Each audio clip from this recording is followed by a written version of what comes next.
बिस्मिल्लाहिर्रहमानिर्रहीम। अस्सलाम वालेकुम। नानी जान की पिटारी में खुशामदीद। आज हम करेले बनाएंगे, जिसके लिए हम गोल करेले काट के उनको फ्राई करेंगे। तकरीबन आधा किलो करेले हैं, उसके लिए 4 से 5 टमाटर लिए हैं दरमियाने साइज़ के। थोड़ा सा इमली का पानी लिया है, 2 से 3 खाने के चमचे, 1 चाय की चमची हल्दी, नमक, कुटी हुई मिर्चें और पिसी हुई मिर्चें डालेंगे। करेले हम डीप फ्राई करेंगे पहले इनको, ताकि इनकी कड़वाहट बिल्कुल निकल जाए। बहुत मज़े के बनते हैं, जायके में जितने कड़वे हैं फ़ायदे इसके इतने ही ज़्यादा हैं। इसमें बहुत तरह के मदनी नमक पाए जाते हैं। शुगर को ये कम करता है। डायबिटिक के मरीज़ों के लिए तो बहुत ही अच्छी ग़िज़ा है, और जो लोग वज़न कम करना चाहते हैं तो उनका वज़न भी इससे कम होगा। 2 बड़े साइज़ के प्याज लिए थे, वो भी इनको भी हम फ्राई करेंगे, लेकिन पूरा ब्राउन नहीं करेंगे, बल्कि थोड़ा सा हल्के हल्के किनारे से गोल्डन होने लगेंगे तो उसके साथ ही हम इसको उसके अंदर करेले डाल देंगे।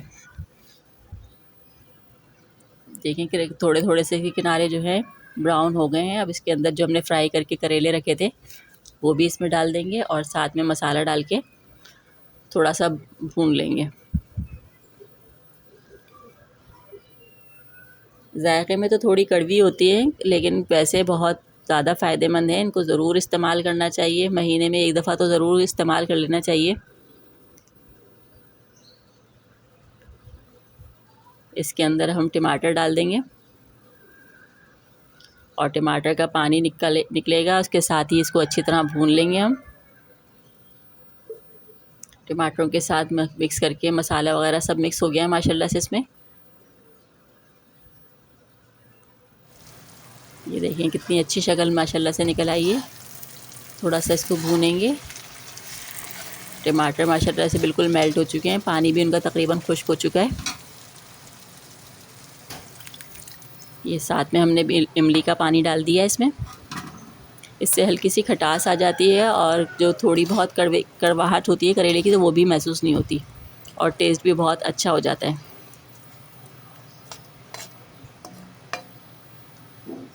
बस इसको भी थोड़ा सा भून लेंगे कि पानी इसका थोड़ा सा खुश्क हो जाए।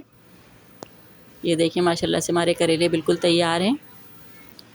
खाने में बहुत मज़े के होते हैं, बहुत अच्छे बनते हैं। वैसे तो दाल और कीमे के साथ लोग बनाते हैं, लेकिन ये सादे भी बड़े मज़े के बनते हैं। तो आप लोग ये तरकीब ज़रूर ट्राई कीजिएगा और हमें बताइएगा कि आपको ये तरकीब कैसी लगी। हमें, हमारी फ़ैमिली को दुआओं में याद रखिएगा। इंशाल्लाह दोबारा किसी तरकीब के साथ मिलेंगे।